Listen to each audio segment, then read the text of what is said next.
This will be a short little chat today. I just want to talk about something that I have been spending a good bit of time thinking about recently, and that is discontentment as a guiding force. I've had some big accomplishments recently. I've had some big accomplishments recently in my life. Got accepted into the master's program that I wanted, and then I passed my test. It's like an entrance exam to get into this electrical apprenticeship. And they kind of happened like really close together, but the electrical apprenticeship one was first. And after I did that, I was like, well, what now? Because I had that goal that I was working towards. But I realized that I was discontent with how I was spending my free time outside of that. Because even with then, I could have been studying more, I could have been more prepared. But the way that my free time was being spent wasn't showing the order of my priorities necessarily. And the discontentment I found was because of a disconnect between the vision that I see for myself and want to be living and the actual actions that I was doing. So kind of like a lagging effect. There was just a lag between my actions to create that reality for myself. I did a little journaling about it. I first started as discontentment as a catalyst for change, because some people, I feel like when it's like, oh, you're discontent, if you're just thinking like, oh, well, yeah, I'm discontent, and that's the end of the thought process, that can quickly become like a little negative loop spiral. And let me get this straight, I'm not ungrateful. I'm grateful for all that I have. It's just that, like I said, I see how much better it could be. And using my circle of influence, which is basically is what you have control over to change in your life, I noticed how, well, this is on me. The discontentment isn't from an outside force. The discontentment is from unaligned actions. Yeah, I wrote down that long-term discontentness can become self-replicating. And if you just feel hopeless or wallow, then you're just basically going with the pain of change or the pain of more effort. Like, those are the two paths that you can go down. That is if it is in your circle of influence. Sometimes there are things that we want to change or feel like is wrong with the world, with our lives, but you can't necessarily do anything to change that. So at that point, that is just, I would say, to a certain extent, wasted mental energy, especially if it's causing you things like anxiety. I'm not saying that you shouldn't have concern for different things going on in the world. That is it's very good to have, is concern. But I also feel like it can lead to a paralysis of sorts, to where then you're not doing what is within your control. And for myself, what I noticed with this discontentment was how it brought about habits that I used to do in the past as a form of comfort to basically let me just wallow in my discontentment, which by wallowing in my discontentment, it was me telling myself that there is no hope for change, even though what I was doing was in my circle of influence. So I wrote down here, escapism, habits, comfort in, my handwriting's really bad. Like, guys, it's terrible. But basically I just realized, okay, I'm eating more ice cream and more sugar and stuff again. I'm drinking more caffeine. These are not things that I do when everything's going great. These are things that I lean into whenever there is a disconnect between something in my life. There's something that I'm not listening to. And that's something that I was not listening to after my journaling, I found out was, yeah, I could be spending my free time better.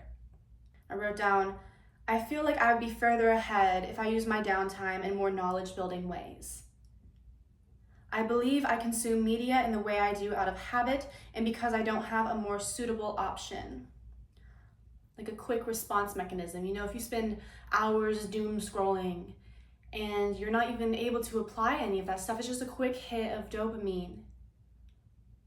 But sometimes we need to be brought back into the tangible reality where the natural dopamine is, the good dopamine that helps progress you towards your goals.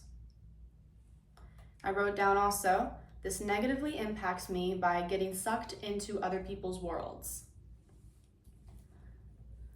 Because it'd be if I'm spending even 45 minutes just looking at different things, especially if I'm not engaging with the content in a meaningful way, such as listening to a podcast or watching a video and taking notes about how it can relate to my life and how I can use this information to better myself. It's the unintentionality of it that was getting me. Because sometimes I do believe that we just need time to do nothing, relax. But watching 60 shorts on YouTube or anything is not the same as watching a 1 hour TV show. Especially for me, I'll put that in Spanish and then be like, I'm doing something productive. Maybe it's another escapism thing if I watch the whole series in one sitting, but I'm about to learn a new word, so better in my book.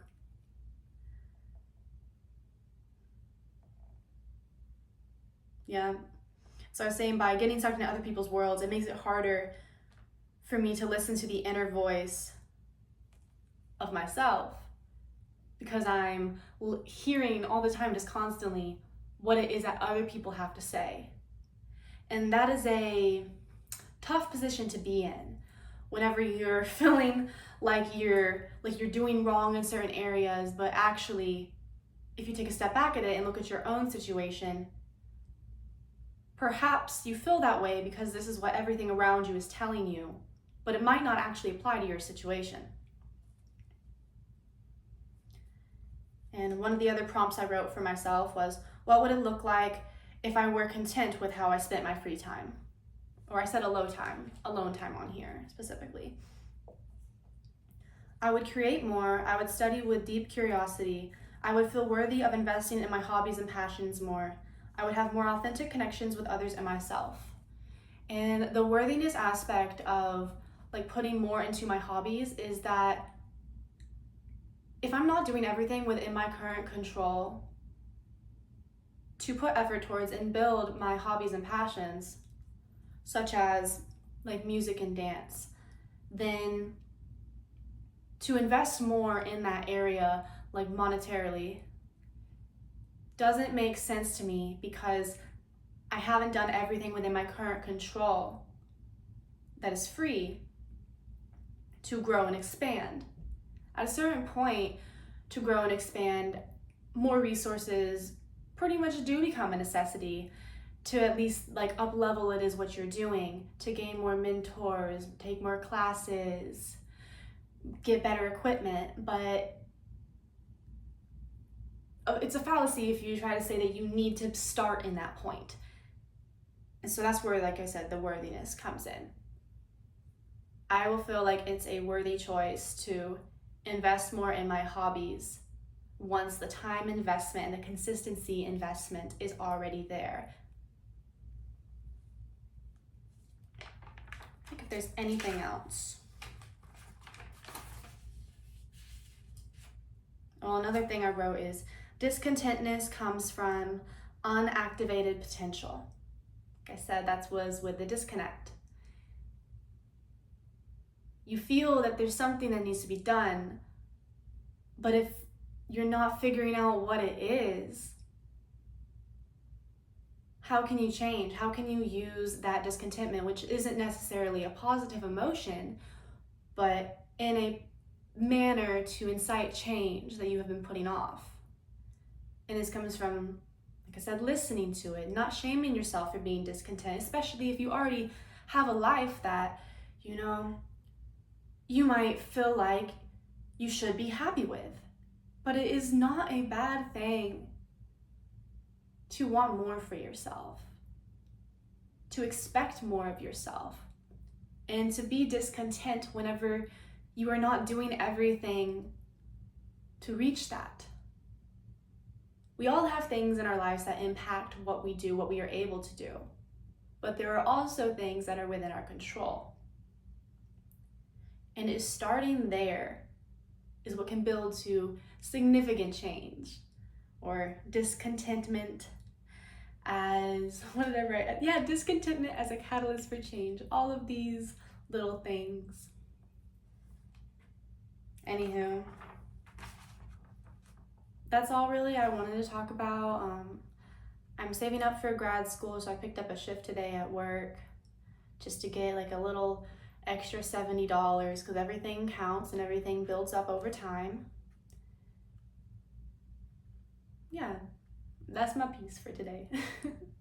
XOXO, it's your girl, Audrey Rose.